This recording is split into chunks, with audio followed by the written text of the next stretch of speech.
Hey everybody, thanks for joining. Today we have Michael Nungasser. He's with Five Star Painting out in Georgia. Hi Mike, thanks for joining us. Well, thanks for having me. Tell us where you're based exactly, how long you've been installing, how many jobs you've done, and what you think of the program so far as a whole. Sure. Yeah. So I'm based in Macon, Georgia. I own multiple five-star painting locations throughout the state of Georgia, and we basically pretty new to the nuDoors program. We kind of did a soft rollout a few months ago. Landed our first nuDoors project about 2 months ago, and we just recently finished the install on that, and it went pretty smooth. Awesome. What made you decide to give it a shot? Well, in general, I'm pretty aggressive in attacking anything that I can grow my business with. So what attracted me to nuDoors was we often go on appointments for cabinet painting, and the cabinets really aren't great candidates for painting.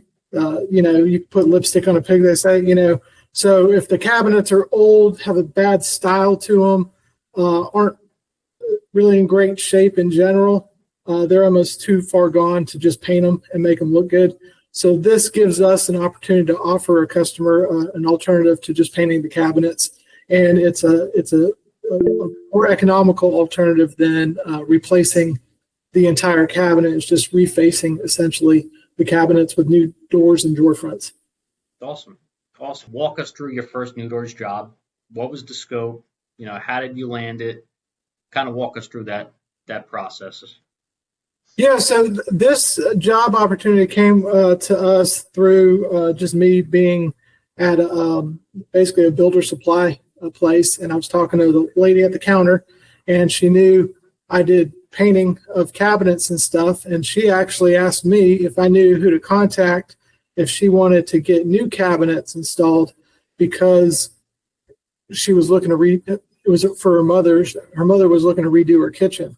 So it was just kind of coincidence that we basically just rolled out this nuDoor program, and I told her I think I might have a solution for her. I'd be happy to come out, take a look. And so we sent our rep out there. He went out there and took a look, and it was for the kitchen island, and the master bathroom. It was about 60 units, 60 pieces total between the doors and the drawers. So it was a decent sized project. And, we just pretty much tackled that job, and it went fairly smooth. First go at it, I was very involved. Typically, I'm not at the job site. I'm not doing an install myself as an owner. I know my customer's name, and that's normally, to the extent of it. But I wanted to make sure I was involved in it so I can make sure that it went smooth, and, we had a happy customer at the end of it. But it wasn't really that complicated. Like I thought, well, there's going to be a lot of moving parts and stuff. Really, if you can measure the dimensions of a cabinet door and drawer, you can order them. The most difficult part I thought would be, and it probably pretty much was mounting the drawer faces consistently, mounting the doors consistently at the right height and stuff. But with the installation kit that you guys sell as part of the program, we used all those tools. They were real easy to figure out. Once we used them on one door and one drawer, we're like, oh, that's pretty easy. And then we just kind of hummed along and got all 60 units installed in a day. Now, I'm glad you found success in having that. My next question was concerns you had going into the project were. Like in general, if you're a cabinet painter, you take the drawer fronts off and you mark what direction that cabinet drawer faces. And then you know to just reuse the holes that are already there, and it's easy to put back on. But if you're getting a blank slate cabinet drawer front, you don't know where it's supposed to go. So I was like, well, I knew if I just left it up to my installer, I'd have them crooked, and some were too high, some were too low. So having that little the setup and the tools makes it where every single one was consistent. It was pretty easy. We did have one little mistake. We drilled too far through the front of a drawer front, so we had to reorder one. But that came in a week. Customer was super understanding, so it didn't hold up payment or anything. And once it came, I just went back out there, installed it, and she was good to go. Yeah, it can be tricky sometimes with the drawer fronts because you do have to compensate for what that panel depth thickness is on that face. Sometimes we also do sell a double-sided, it's called VHB tape. VHB is a fancy word to say double-sided tape, but it stands for very high bond. You could hold a car bumper on with this stuff. Once it cures, it hits air, it gets up all the moisture out of the air, and it does complete a permanent bond. Once you put that drawer front on and you put the decorative hardware on with that extra mechanical it's like a fastener. Once you put that knob or that handle on it's an extra fastener for it. Yep.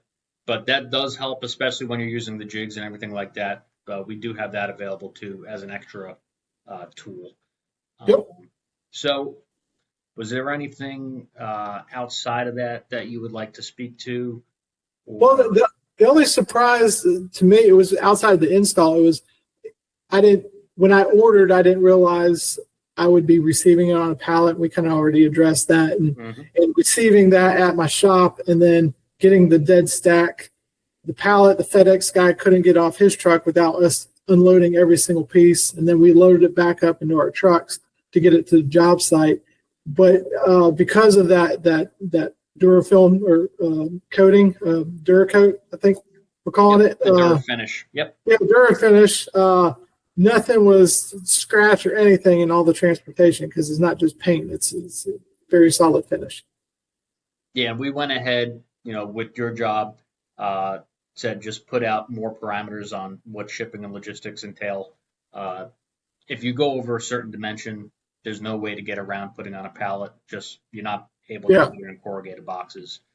So larger pieces, no matter what the order is going to ship on a pallet. But now when you order with us, you're able to choose that option if you want to put it in corrugated, custom corrugated, individually packed, as long as it meets those parameters, or you can get it shipped LTL on a pallet with a truck, depending on where you are, depending on what your capabilities are. And sometimes that goes project to project, job to job. It all really depends on, case by case. And for me, I didn't really want them to ship to the customer's house because I didn't know how quick they'd come. Customer knew once the material was there, we can get started. And, if my crew's not ready, I'm not ready. So we had it shipped to the shop, which I always think that's the best move. Yep. What part of the process turned out to be maybe easier or smoother than you thought it was going to be? Something that you might have said, hey, I really don't know how this is going to work out. And it ended up being maybe easier, wasn't as big of a deal, if anything. Well, I thought, it was my first time going through the order system, and ordering the cabinet doors and drawers was pretty easy. One thing I did realize is I didn't like label them as clearly as I should have. So when I ordered them and I received 60 pieces, it was like putting a puzzle back together, trying to figure out what doors go where, what drawers go where. But that was just on me. Like I should have had a better system for ordering.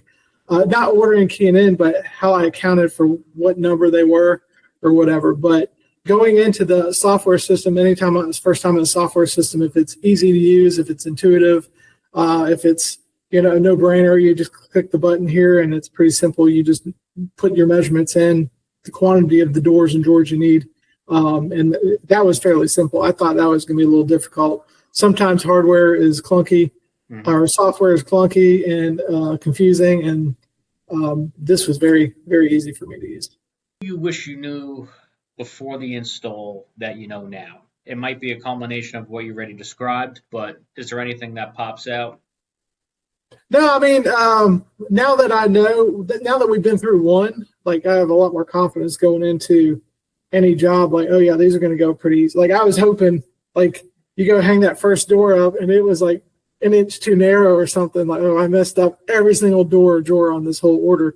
That would have been like catastrophic. But now that I know, well, you just measure the doors that exist, you make sure you get the right overlay, for the hinges and all that stuff. It was pretty easy. So now that we have done one, we completed it, we have confidence in doing more.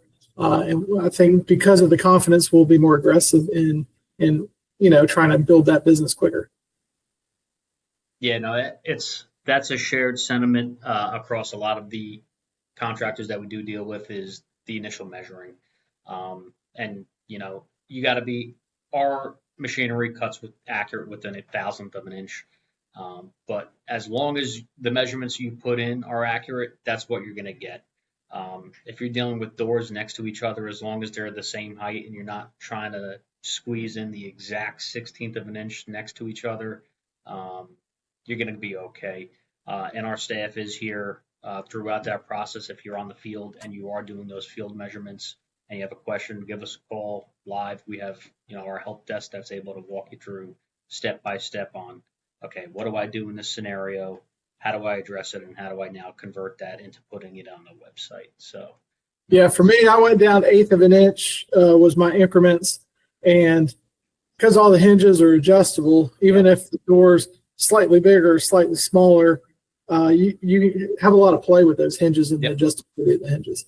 Yeah, and that's a good thing with most of the cabinets that are out there in the American market. If you're dealing with the European market, you have full overlay doors, which are very close to each other, so you don't have as much wiggle room. But when you're dealing with face frame cabinets and you have plenty of room in between doors, you have wiggle room. Like you said, you have the adjustment with the hinges to kind of make up the initial measure. Getting into sales now, customer interactions. What resonated with the customer most? Price, timeline, style, less mess.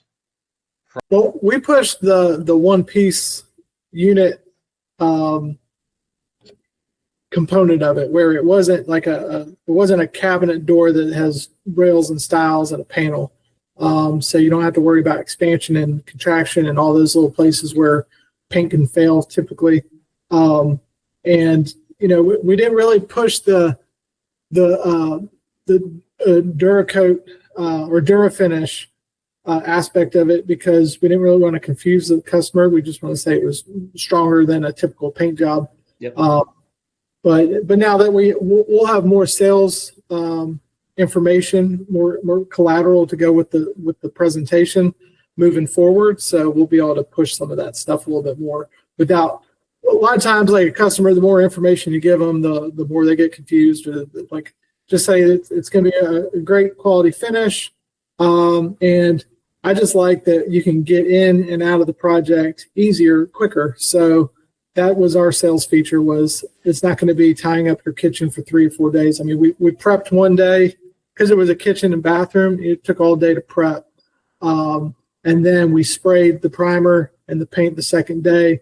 And by the end of that day, we already took all the masking off, everything. She had her kitchen back. She just didn't have doors and drawers, mounted. And that third day, we did that whole project. We took, put everything back together, and it was a completed project. So she wasn't without her kitchen. I mean, she was an older lady who says she goes out to eat all the time anyway. So it wasn't a big deal for her, but it was nice to be able to, push. We're not going to tie up your kitchen for a week by priming, painting the doors, drying, and then you got to let them dry overnight before you hang them and all that stuff. So we saved probably 2 days on the project by having a pre-finished product already out there.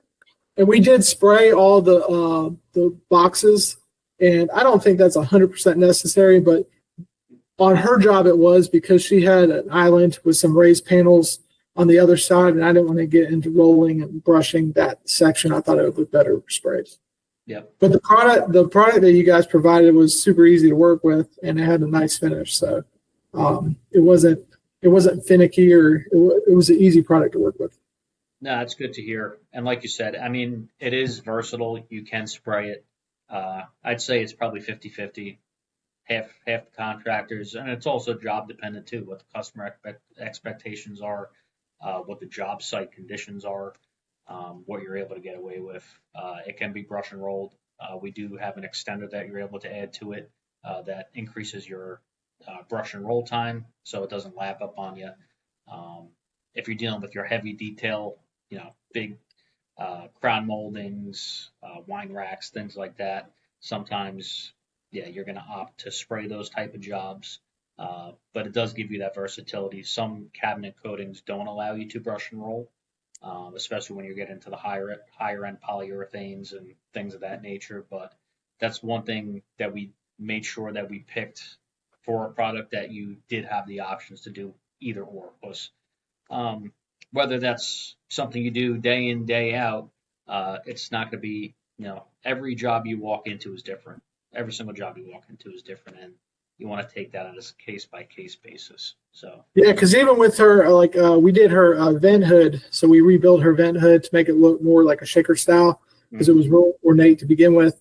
And that at this point, the vent hood was rebuilt and everything, and then we already took all the masking down and everything. So we just sponge rolled the vent hood, and you couldn't tell at all, because it's somewhat of a flat finish. It's not a very very shiny yep.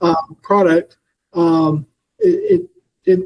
couldn't see any lap marks on the sponge roller or anything like that. So yeah, I mean, and she was, for her age, she was a pretty particular lady. So sometimes you're like, oh, older, can't see as well. She was very particular about her finishes and stuff, and of course she was one of those like self-proclaimed painters herself. Mm-hmm. She could do it if she could get on a ladder type thing. But no, so she was perfectly happy with that. But yeah, it did work really easy when we did brush and roll it. It looked great. But like I said, just with raised panels on the other side of her island, you don't want to get into brush and rolling that. It would look, it probably wouldn't look as good as spraying it. Yeah. What kind of margin did you see on this job? And you always have that room for error in the beginning. You win some, you lose some in that type of scenario. But what would you say, like I said, if you're comfortable sharing, your margin roughly was on this project? Yeah, so in general, we shoot to have our margins at like 52% or better. So gross profit, we'd like to see at 52 or better. And that's across all our projects. And so we didn't think we should have to sacrifice that to introduce a new product. So we actually ended up right around 48% cost on this job. So that right in line with where we needed to be. I was out there doing some of the install with them, but I didn't really pay the crew less because of that. So it's not like I saved money because I was out there. I was just out there as assistants to make sure it went right. Awesome. But the crew still got compensated what we normally pay them. And, right in line with what we needed to be, 52% gross profit. Yeah, that's great. No, like I said, you always have that room for error in the beginning. We want to make sure that that's not the case.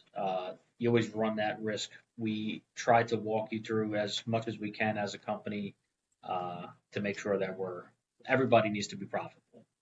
We need to make money. You guys need to make money. And part of it is like we didn't really know exactly how to price it, so we probably priced a little higher than we needed to. But no, I mean we priced it conservatively, where we knew if we got it, it would be a profitable job. But knowing what we know now, I'd probably pay a crew less than what I originally told this crew I was going to pay them because of how quick they install. So masking, and basically they masked one day, sprayed another day, and then hung another day. And it was a one man. It's kind of my handyman crew. He goes in there. He might bring his wife every now and then to be an extra set of hands, but it was pretty much him. So he made good money for 2.5, 3 days worth of work. Okay. Now let me ask you real quick. Do you use the new quoting tool on this job? We did it. So we're going to get trained up on that. But what we basically did is we took what we would normally charge for cabinet doors and just doubled it.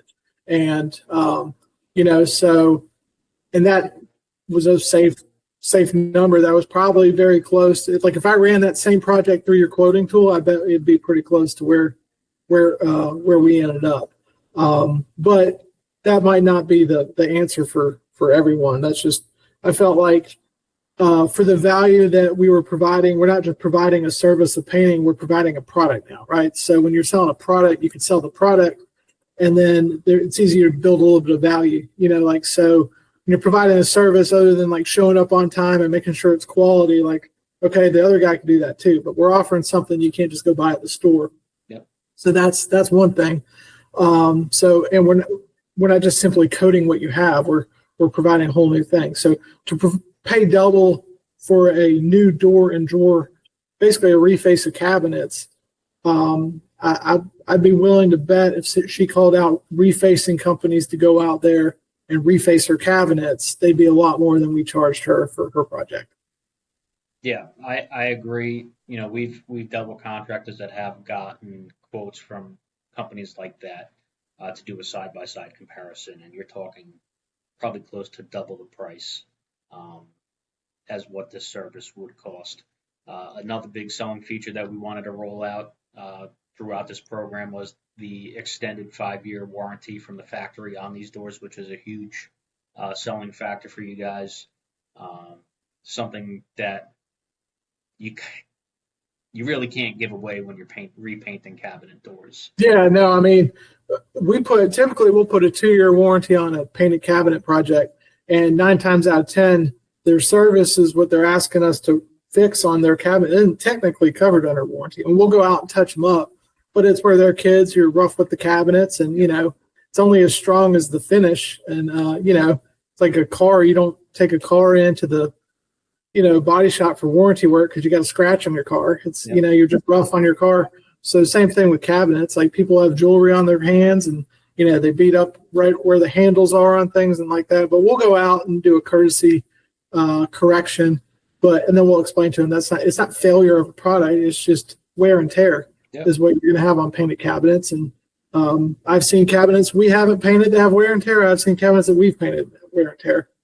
It happens. So this is going to be something where you could say, hey, you're not going to have that wear and tear.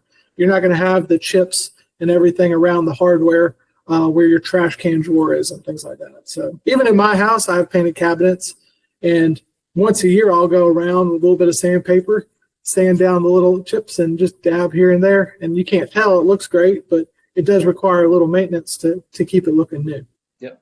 No, 100%. Yeah, I mean, you're on point with all of that.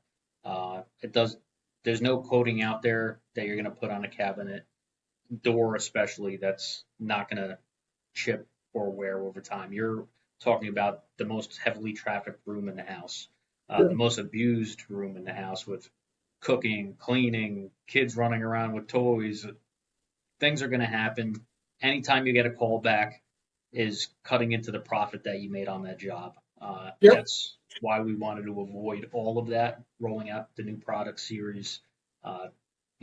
We don't want callbacks. Now, do you see nuDoors becoming a repeatable part of your business, a service that you're comfortable pushing further? If so, how often would you like to see these jobs? Yeah, no, I mean, anything that I can do that has volume and profitability, I'm interested in growing.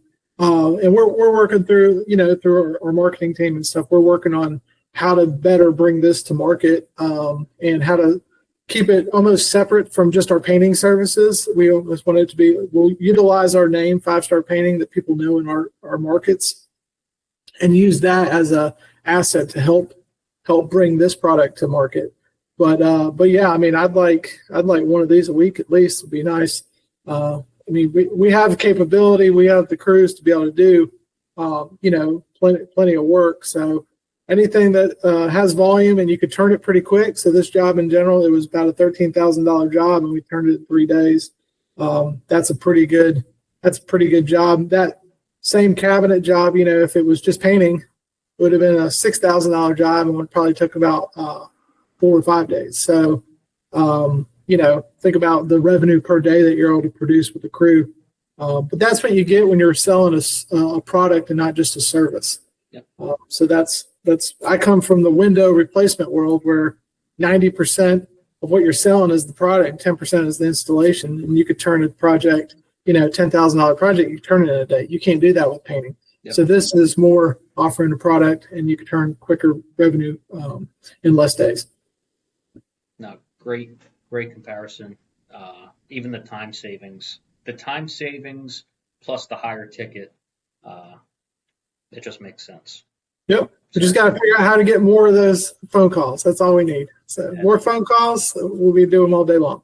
Yeah, and like I said, we're working on that internally, as well as 5-Star your team is doing a great job working on that internally as well on a marketing uh, standpoint, as well as incorporating websites and all of that marketing materials.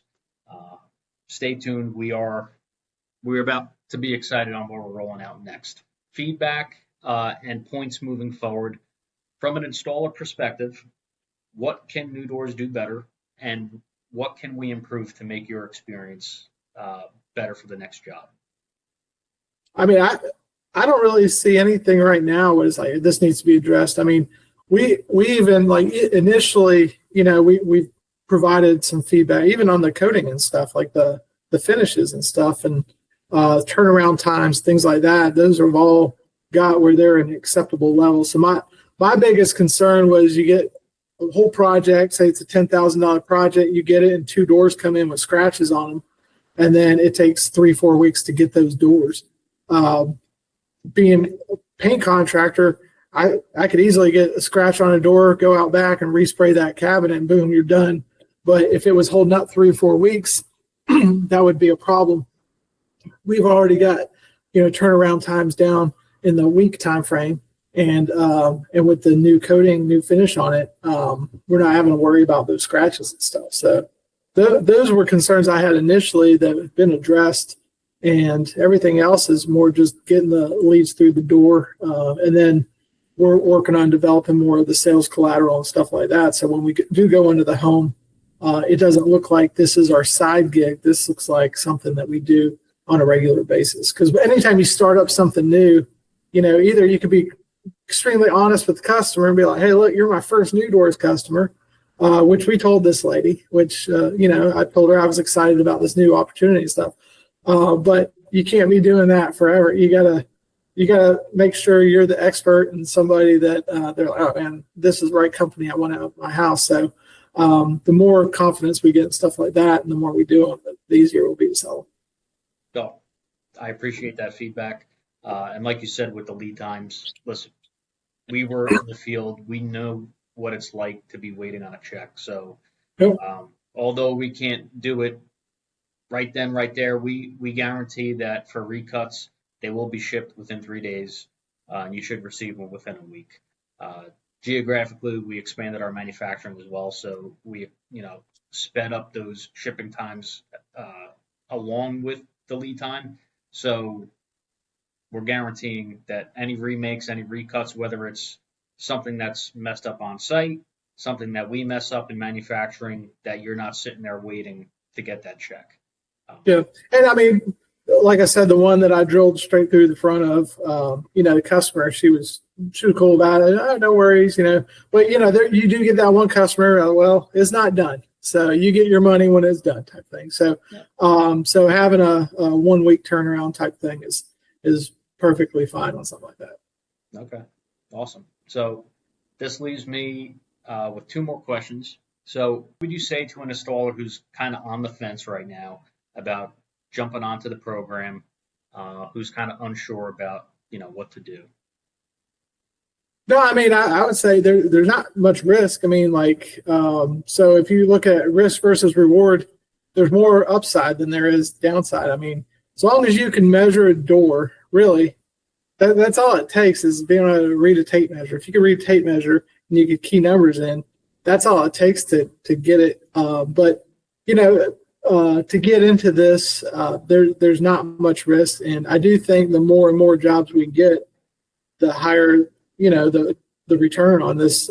It's not like we had to buy into nuDoors to start offering this. It's not like a new franchise you have to invest in.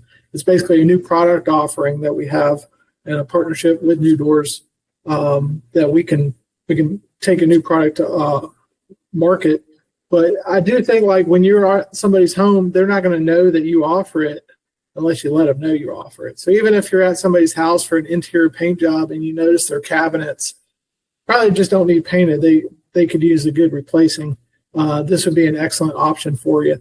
And then it is easier, I think, when, this lady, she was basically in the market. She thought she was going to have to get new cabinets. And it's easier to sell something when she's thinking new cabinets are going to cost $30,000. We come in with an option that only cost her, $13,000. A lot better option for her versus I do think, if you're going in just solely thinking, hey, I'm just going to turn any paint option into a new door opportunity. That's going to be an uphill battle, I think. So you do have to market it separately. Because if somebody's thinking, I'll pay $1,500, $2,000 to have a new looking kitchen, and you're going in there trying to sell a $6,000 cabinet project with nuDoors, that's going to be an uphill battle. But I do think if somebody's out there in the market for replacement of cabinets or refacing their doors, this is an excellent option because it's a more economical option than what they're initially thinking. And then we do offer, financing and stuff too. So not every, cabinet guy out there is offering financing. Not every painter out there is offering financing. So offering that as an option for customers, it makes it easy for them to do a project like this. 100%. Well, Michael, that kind of summed up my final question too, is if there was anything else you'd like to share with certified installers, but I think that kind of wrapped it up. Sure. Unless you have any other closing remarks. No, I'm good. I think we covered a lot of stuff. Awesome. Well, Michael, I appreciate you for your time. I think this was very helpful to anybody tuning in to kind of for you to share your success story. Your first job, it was successful. You've made a profit margin on it. Kind of talk through the good, the bad, the steps to move forward, and I think this is good. I appreciate you taking the time, and thanks everybody for tuning and checking this out.